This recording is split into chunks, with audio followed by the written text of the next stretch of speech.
प्रिय विद्यार्थियों, आज मैं एमएड सेकेंड ईयर के अंतर्गत आपको वीडियो लेकर के आया हूं। उसमें मेरा आज का सब्जेक्ट है टीचर एजुकेशन, अध्यापक शिक्षा, और आज का मेरा टॉपिक है शिक्षक शिक्षा में कार्य करने की विधियाँ।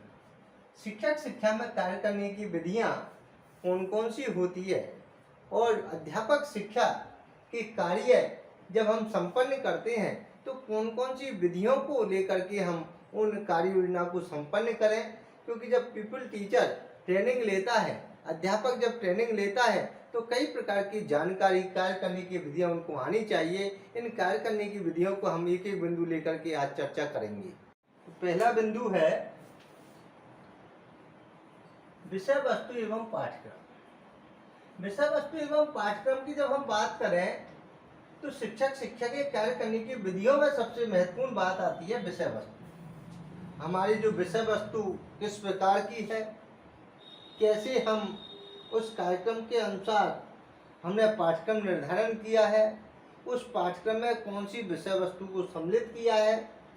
तो भावी अध्यापकों के लिए, प्रशिक्षणार्थियों के लिए ये जानना अति आवश्यक हो जाता है कि जो अध्यापक बनना चाहते हैं, ट्रेनिंग ले रहे हैं, प्रशिक्षण प्राप्त कर रहे हैं, उनको एक विशेष बात का ध्यान रखना चाहिए कार्य करने की विधियों के अंतर्गत कि हम विषय वस्तु को समझें और पाठ्यक्रम को जानने का प्रयास किया करें कि कौन से पाठ्यक्रम में, कौन सी यूनिट में किस विषय वस्तु को सम्मिलित किया है और उसे किस प्रकार से संपन्न करना है, किस प्रकार से हमें पढ़ना है और पढ़ने के पश्चात उस विषय वस्तु के अनुसार ज्ञान प्राप्त करना है, जो अध्यापक के लिए बहुत महत्वपूर्ण रहती है।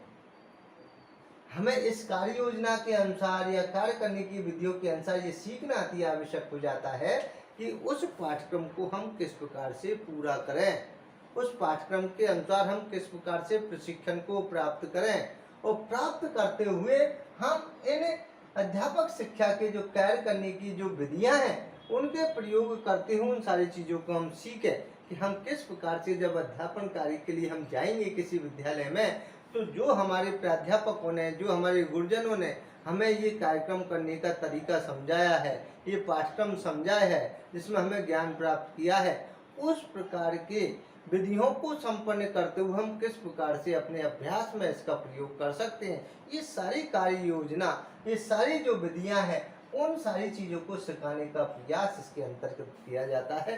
तो पहला ये कार्य होता है कि शिक्षक शिक्षा के कार्य करने की विधियों में विषय वस्तु एवं पाठ्यक्रम को आना जरूरी हो जाता है, सम्मिलित करना जरूरी हो जाता है। कितने वर्षीय वो पाठ्यक्रम होगा, कौन सी उस प्रथम वर्ष में क्या चलेगा, द्वितीय वर्ष में उसमें कौन सी विषय वस्तु सम्मिलित की जाएगी, इन सारी चीज़ों का पहले से ही निर्धारित कर लिया जाता है।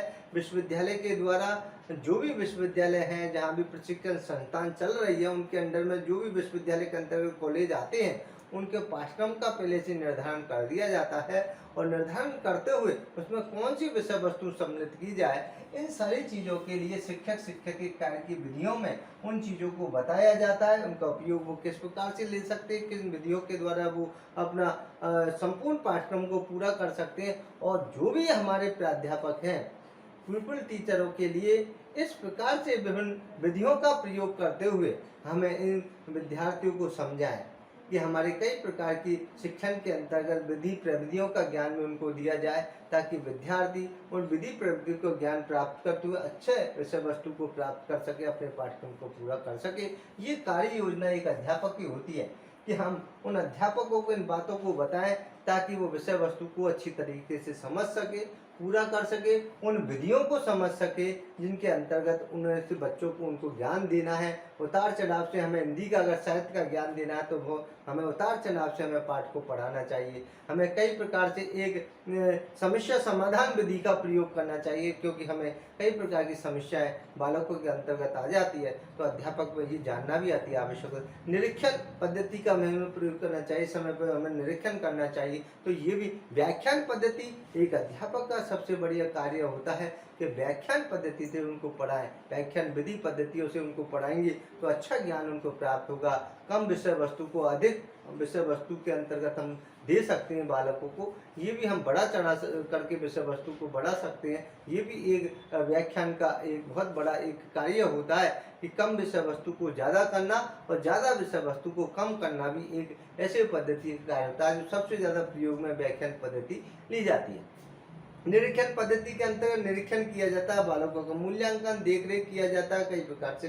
तो ऐसी कई प्रकार की योजना प्रोजेक्ट तैयार करना, योजना निर्माण करना, तो ये भी एक योजना प्रारूप तैयार करने के लिए, प्लानिंग करने के लिए भी योजना बनाते हैं। कई प्रकार प्रोजेक्टों के लिए भी योजनाएं बनाते हैं। तो ऐसे कई प्रकार की विधि पद्धतियों को भी एक अध्यापक को जानना अति आवश्यक हो जाता है। अपने कार्य करने की विधियों के अंतर्गत उनको सिखाएं ताकि भावी अध्यापकों को सीख सके, प्रशिक्षणार्थियों को सीख सकें और अपने अध्यापन शिक्षा में वो कार्य इनका कर सके। ऐसी कार्य योजना भी संपन्न करने के लिए हम उपयोग में ले सकते हैं। अगला है ग्रीष्मकालीन एवं शरतकालीन पाठ्यक्रम। ग्रीष्मकालीन एवं शरतकालीन पाठ्यक्रम भी हमें उनको विद्यार्थियों को बताना चाहिए कि जो भी अध्यापक हैं वो शिक्षा से जुड़े हुए हैं या सेवा में चले गए या सेवा पूर्व वो ट्रेनिंग ले रहे हैं, इन सारे जो अध्यापक हैं, जो अध्यापक बनना चाहते हैं, शिक्षक शिक्षा के कार्यक्रम के अंतर्गत उन कार्य करने की विधियों में हमें ग्रीष्मकालीन में शरतकालीन पाठ्यक्रम को भी बात करनी चाहिए।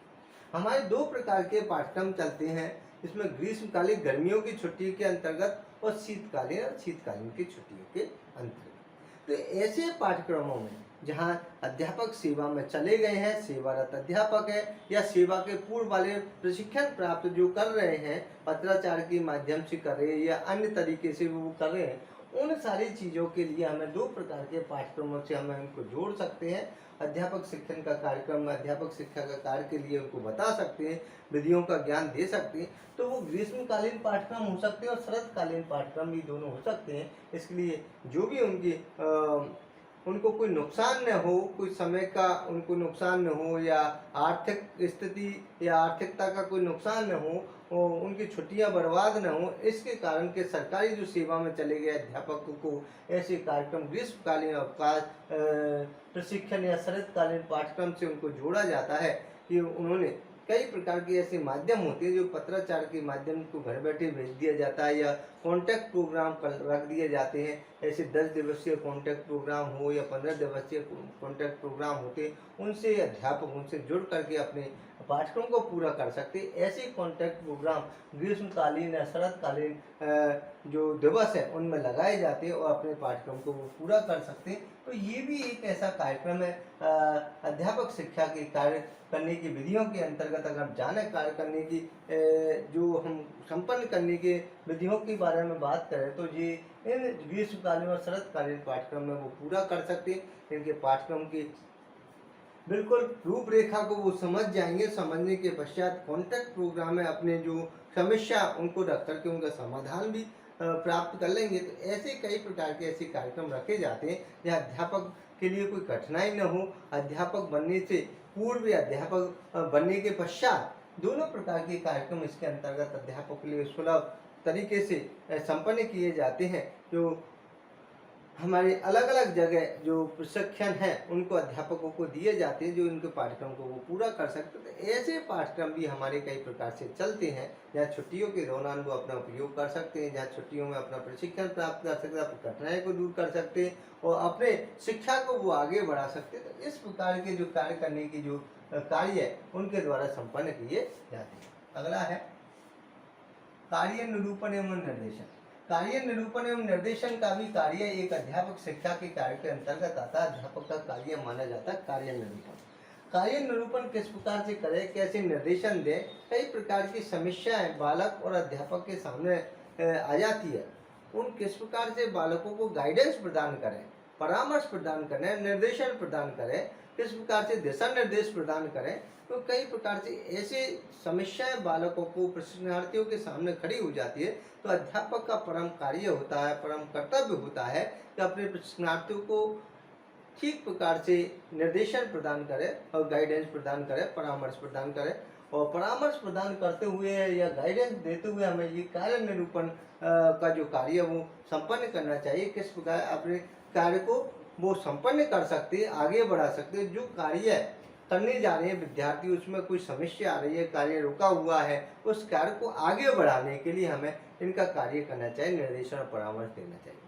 कई बार ऐसा होता है, अध्यापक या प्यूपल टीचर या सेवारत अध्यापक अनुसंधान करता है, खोज करता है, रिसर्च कर रहा है, और रिसर्च करने के बाद वो समस्या का चयन कर लेता है। समस्या चयन करने के बाद जब समस्या का चयन करता है तो उसे कई प्रकार की समस्याएं आ जाती है। उन समस्याओं का समाधान वो किस प्रकार से करें, समस्याओं का समाधान करते हुए किस प्रकार से करें, जब तक उनको अध्यापक या उनके गुरुजन, उनके प्रवक्ता बंधु, उनके विद्वान साथी उनको गाइडेंस नहीं देंगे, निर्देशन नहीं देंगे, तब तक वो कार्य को आगे नहीं बढ़ा पाएंगे। इसलिए कार्य संपन्न करने के लिए, कार्य निरूपण के लिए, कार्य को आगे बढ़ाने के लिए हमें इन कार्य को जोड़ना चाहिए। तो निर्देशन और परामर्श की अहम भूमिका होती है इन कार्य को करने के लिए। तो अध्यापक शिक्षा में कार्य करना एक बहुत महत्वपूर्ण है। निर्देशन भी एक बहुत बड़ा कार्य होता है जब विद्यार्थियों को गाइडेंस दे सकते हैं, गाइडेंस के द्वारा जो समस्या उसका निराकरण कर सकते हैं। इसमें गाइडेंस स्वास्थ्य संबंधी हो सकती है, शिक्षा संबंधी हो सकती है, शारीरिक संबंधी होती है,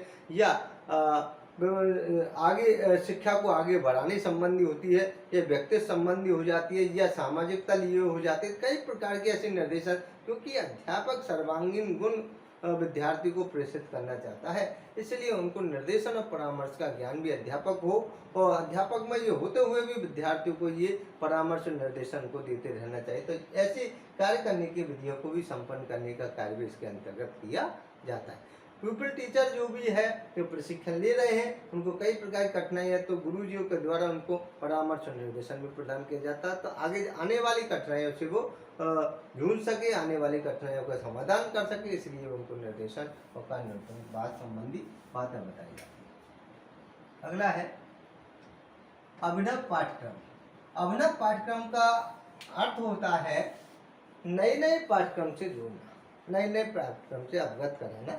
अभिनव पाठ्यक्रम आजकल आपने देखा होगा, स्कूलों में हो या कॉलेज में हो या अन्य कोई अच्छे इंस्टीट्यूट हो, उनमें अभिनव पाठ्यक्रम चलते रहते हैं। विद्यार्थियों को, अध्यापकों को इस अभिनव पाठ्यक्रम से जुड़ना चाहिए, क्योंकि नई तकनीकी के अनुसार कई ऐसे पाठ्यक्रम आ रहे हैं या तकनीकी का उपयोग हम समय समय पर कर सकते हैं और विद्यार्थियों को इससे जोड़ सकते हैं। ऐसे अभिनव पाठ्यक्रम का जब तक हम प्रयोग नहीं करेंगे, शिक्षा को और अच्छे ढंग से हम नहीं दे पाएंगे। इसलिए हमें अभिनव पाठ्यक्रम के साथ जुड़ना होगा। जब तक हमें नवाचारों का ज्ञान नहीं होगा, जब हमें संसाधनों का ज्ञान नहीं होगा, नई नई हमें प्रोजेक्टर को ज्ञान नहीं होगा, नई हमारी कार्यशैली, ये कार्य पद्धति का हमारे ज्ञान नहीं होगा, तब तक हम विद्यार्थियों को ठीक प्रकार से ज्ञान प्रदान नहीं कर सकते। इसलिए हमें क्या करना चाहिए, अभिनव पाठ्यक्रम से जुड़ना चाहिए। नई नई योजनाएं आ जा रही है, नए तरीके आ जा रहे हैं, नए पाठ्यक्रम के अनुसार पढ़ाने के तरीके आ रहे हैं, नए नवाचारों से पढ़ाने के तरीके आ रहे हैं। उन अभिनव पाठ्यक्रमों से शिक्षक शिक्षा में इन नवाचारों से जोड़ना या प्यूपिल टीचरों को उनकी बातों को बताना, अभिनव कार्यक्रम से उनको जोड़ना, कई ऐसे कार्यक्रम संपन्न किए जाए जहाँ पर हम विद्यालय में, स्कूलों में ऐसे योजना बनाकर इन कार्यक्रमों से जोड़ सकते हैं। तो कई फायदा ये होता है कि उनका विकास होता है, प्यूपिल टीचरों का विकास होगा, आगे जाकर वो विद्यार्थियों को उनको समझाएंगे तो उनका विकास होगा, विद्यार्थी आगे बढ़ेंगे। तो पहले हमारा प्यूपिल टीचरों का होता है, अध्यापक शिक्षा में ये अभिनव कार्यक्रम के पाठ्यक्रम को जोड़ना होता है कि उन कार्यक्रम के बारे में बताएं, किस प्रकार से कार्य योजना बनाएं, कार्य योजना के बाद किसी प्रकार से उसका निरूपण दें, किस प्रकार उसको संपन्न करें, संपन्न करने के बाद किस प्रकार से उसका प्रयोग में लाते हुए उसको पूरा करें। ये एक बहुत बड़ी बात आ जाती है। तो ये भी एक अभिनव पाठ्यक्रम के अंतर्गत उनको हम जोड़ सकते हैं, समय समय पर हमें ध्यान रखना चाहिए। अगला है कार्यशालाएं और कार्यशालाएं का कार्य भी समय समय पर हमें जो अध्यापक शिक्षा के कार्य करने की विधियों के अंतर्गत हम देखें तो कार्यशालाएं भी कई प्रकार की होती है। तो कार्यशालाएं में हम विद्यार्थियों को समय समय पर जोड़ते हैं, अपना वर्क वो करें, कार्यशाला में वर्कशॉप अपनाएं। कई प्रकार के ऐसे कार्यक्रम होते हैं जो शिक्षा की दृष्टि से बहुत महत्वपूर्ण होते हैं। उन समस्याओं का उन कार्यशालाओं को संपन्न करते हुए समाधान करें। ऐसी कई प्रकार की प्रोजेक्ट बनाने की कार्यशालाओं में उनका उपयोग लें। तो इन ऐसी कार्यशालाओं का आयोजन हमें समय समय पर करते रहना चाहिए। अध्यापकों की कार्यशालाएं जब भी टाइम मिले हमें उनको संपन्न करते रहना चाहिए। कार्यशाला से बहुत बड़ा लाभ होता है कि जो अध्यापक इनसे अछूते रह जाते हैं, कोई प्रकार का उनके नई चीज़ों का ज्ञान नहीं हो पाता, उन चीज़ों की समस्या उनके सामने खड़ी की खड़ी रह जाती है, उन समस्याओं को समाधान किस प्रकार से करेगा, इन कार्यशालाओं के द्वारा ही वो अपनी समस्याओं का समाधान कर सकता है। क्योंकि अध्यापक में ऐसे कई प्रकार के विद्यार्थियों संबंधी, स्कूल संबंधी, वातावरण संबंधी, पाठ्यक्रम संबंधी, विषय वस्तु संबंधी कई प्रकार की समस्याएं हो जाती है, और अनुसंधान संबंधी कई प्रकार की समस्याएं, जहाँ पर ये एक्शन रिसर्च की भी कई प्रकार के जो है क्रियात्मक अनुसंधान की भी समस्या है। उन सारी चीज़ों के लिए भी हमें क्योंकि आए दिन कई प्रकार की ऐसी समस्याएं आ जाती है, जहाँ पर कार्यशाला में उन समस्याओं का निर्धारण कर लेते हैं और निर्धारण करने के पश्चात उनका समाधान कर लेते हैं। कार्य शिविर भी हमें समय समय पर लगाने चाहिए। कई प्रकार से ऐसा होता है आजकल सरकार के द्वारा भी, राज्य सरकार के द्वारा भी या केंद्र सरकार के द्वारा भी अध्यापकों को कार्य शिविर संपन्न किए जाते हैं। ऐसे कार्य शिविरों में हमें कई प्रकार से आत्मनिर्भर बनने के लिए भी हमें उनको तैयार किया जाता है। कई प्रकार से ऐसे योजना प्रोजेक्ट बनाने के लिए कार्य शिविर संपन्न किए जाते, कई प्रकार से नवाचारों के ऊपर कार्य शिविर लगाए जाते, कई प्रकार से हमें लेसन प्लानिंग के ऊपर कार्य शिविर लगाए जाते, कई TLM के लिए कार्य शिविर लगाए जाते। तो हमें अच्छा से अच्छा कोई कार्यक्रम संपन्न के लिए करने के लिए हमें अध्यापकों के लिए वो कार्य विधियाँ अपनानी चाहिए, जहाँ पर उन कार्य शिविरों का उपयोग वो अध्यापक ज़्यादा से ज़्यादा ले सके। इन सारी चीज़ों को ध्यान में रखते हुए हमें कार्यशालाएँ या कार्य शिविर का प्रयोग करते रहना चाहिए, ताकि अध्यापक अपनी समस्याओं का समाधान कर सके, इन विधियों से जुड़ सके और इन विधियों का उपयोग करते हुए इनका लाभ ले सके। ऐसे कई प्रकार की कार्यशालाएं भी इसके अंतर्गत संपन्न की जाती है, जो अध्यापकों के लिए बहुत जरूरी होती है और विद्यार्थियों को इसका बहुत बड़ा लाभ मिलता है। गोष्ठियाँ भी कई प्रकार की होती है। आज आप देखते हैं समय समय में गोष्ठियाँ संपन्न करना अति आवश्यक हो जाता है। गोष्ठियों के अंतर्गत हमें समूह तैयार करना है, विद्यार्थियों और अध्यापकों में ऐसी गोष्ठी संपन्न करनी है, ताकि विद्यार्थी भी उनसे जुड़ सके, अध्यापक भी उनसे जुड़ सके और समन्वय हो सके। ऐसी गोष्ठी अध्यापकों को कई प्रकार की गोष्ठियाँ संपन्न करने के लिए हमें अध्यापक शिक्षक संघ द्वारा कई प्रकार से ऐसे विचार विमर्श रखे जाते, ऐसी गोष्ठियों में समस्याओं को रखा जाता है जहाँ पर समाधान हो जाता है। ऐसे कई प्रकार की समस्याओं को संपन्न करने के लिए या कई प्रकार के नवाचार के लिए, अनुसंधान के लिए कई ऐसी बातें रखी जाती है, जहाँ पर गोष्ठियाँ संपन्न की जाती है। आपस में उसमें विचार विमर्श रखते हैं, विचार संपन्न किए जाते हैं, विचारों का आदान प्रदान होता है और उसको मंथन किया जाता है। मंथन करने के बाद निष्कर्ष निकाला जाता है कि इस समस्या का निष्कर्ष क्या हो सकता है और क्या समाधान हो सकता है, इससे क्या लाभ हो सकते हैं। ऐसी सारी चीज़ों के बारे में हमें गोष्ठियों का भी संपन्न करना अति आवश्यक हो जाता है, गोष्ठियों पर भी ध्यान देना अति आवश्यक हो जाता है। इसलिए हमें कई प्रकार से प्रयोग करना चाहिए, इन गोष्ठियों को समय समय पर अध्यापकों के लिए संपन्न करना चाहिए, जो कि सरकार के द्वारा ऐसी व्यवस्थाएं अपनानी चाहिए ताकि अध्यापक इनमें भाग ले सके और भाग लेकर के अपनी बातों को रख सके,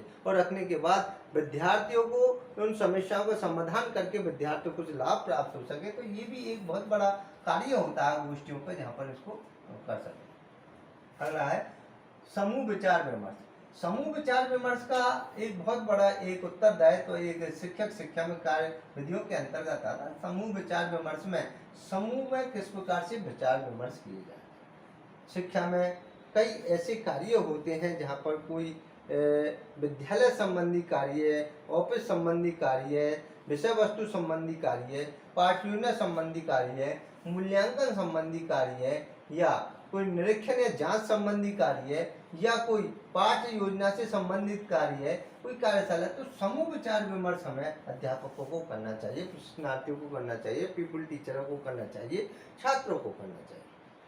जब तक हम समूह विचार विमर्श नहीं करेंगे, आपस में बातचीत नहीं करेंगे, विचार विमर्श नहीं करेंगे, तो ज़्यादातर उस बात का पता नहीं चलेगा कि हम किस बात पर मंथन करना चाहते हैं, विचार विमर्श करना चाहते हैं। पहले समूह में उस बात को रखा जाएगा और समूह में बात करने के बाद उस पर विचार मंथन किया जाएगा और विचार विमर्श करने के बाद उसका निष्कर्ष निकाला जाएगा कि हम किस उद्देश्य को लेकर के आज हम इस पर विचार विमर्श कर रहे हैं, हमारी समस्या क्या है, समस्या के बाद हम कई प्रकार की एक परिकल्पनाएं निर्धारण करेंगे और फिर उसके आंकड़े और इकट्ठे करेंगे। आंकने के बाद हम उनका निष्कर्ष निकालने, समाधान करने का प्रयास करेंगे। तो समूह विचार विमर्श जब तक नहीं होगा किसी बात को लेकर के, तो व्यक्तियों का अध्यापकों के विचार आदान प्रदान नहीं होंगे, विचारों की जानकारी हमें प्राप्त नहीं होगी, उनके विचार क्या कहते हैं इस विचार पर, उनके विचार क्या कहते हैं इस बात पर। तो जब तक पता नहीं चलेगा, जब तक हम उन पर विचार विमर्श, इसलिए अध्यापकों के लिए कोई कार्य संपन्न के लिए या कार्य को संपन्न करने के लिए, विधियां का प्रयोग करने के लिए, नवाचारों का प्रयोग करने के लिए, अनुसंधानों का प्रयोग करने के लिए, पाठ्यक्रम का सही संचालन करने के लिए, विद्यालय का सही संचालन करने के लिए, विद्यार्थी के व्यवहार के ऊपर हम कई प्रकार से समूह विचार विमर्श कर सकते हैं, ताकि हम उनसे विद्यार्थियों को आगे बढ़ाएं, बालकों का सर्वांगीण विकास करें और पुपिल टीचरों का, जो भी हमारे भावी अध्यापक जो अध्यापक बनना चाहते हैं, जो देश की जिम्मेदारी संभालना चाहते हैं, उनके लिए भी हमें समूह विचार करना, विचार विमर्श करना अति आवश्यक हो जाता है। तो अध्यापक का ये उत्तरदायित्व होता है कि समय समय पर ऐसे प्रोग्राम रखे जाए, ऐसी कार्य योजनाएं रखी जाती है, ऐसे कार्य शिविर लगाए जाए, ऐसी कार्यशालाएं आयोजित की जाए, ताकि इन पर हमें समूह विचार विमर्श करते हुए उन समस्याओं का हम हल कर सके। तो ये भी एक बात होती है। फिर आता है सेमिनार। सेमिनार भी एक बहुत बड़ा एक अध्यापकों के लिए उपयोगी सिद्ध होता है। सेमिनार में हम कई प्रकार से अपने विचार को रख सकते हैं, अपने लेख को पढ़ सकते हैं, हमने जो तैयार किया उस समस्या पर जो हमारा टॉपिक होता है उसमें आगे जाकर जहाँ भी सेमिनार होती है, शिक्षा संबंधी सेमिनार, उसमें हमें अध्यापकों को भाग लेना चाहिए और भाग लेते हुए कई प्रकार की नई योजनाओं के बारे में हम जुड़ सकते हैं। हमारी जो कार्य योजना उसमें हम बदलाव करके अच्छी योजना से हम विद्यार्थियों को लाभ पहुंचा सकते हैं। तो ऐसे कई प्रकार की सेमिनार शिक्षा के क्षेत्र में आयोजित की जाती है, जहाँ पर अध्यापकों को उनसे जुड़ना चाहिए, भाग लेना चाहिए, जो कि राज्य स्तर की भी होती है, राष्ट्रीय स्तर की भी होती है, अंतर्राष्ट्रीय स्तर की भी कई प्रकार की सेमिनार होती है। तो उनमें भाग लेकर अध्यापक अपने व्यवसाय को आगे बढ़ा सकता है, अपने शिक्षा को आगे बढ़ा सकता है, उसकी जानकारी आगे ले सकता है, कई प्रकार से समस्या को समाधान कर सकता है। तो ये सारी चीज़ों के लिए शिक्षक शिक्षा में कार्य करने की विधियों में इसी सारी चीज़ों को संपन्न करना अति आवश्यक हो जाता है, जानना अति आवश्यक हो जाता है। किस प्रकार से कार्य करने की विधियां उनको आनी चाहिए और प्यूपिल टीचर को इन विधियों को समझाते हुए भावी टीचर वो जब भी बने, अच्छे टीचर वो बने और टीचर का जो पद वो अपने धारण करे, तब इनका उपयोग लेते हुए विद्यार्थियों को लाभ दे सकते। तो एक एक बिंदु मैंने आपको धैर्यपूर्वक समझाया है, आपकी समझ में आएगा। जय हिंद, जय भारत, नमस्कार, धन्यवाद।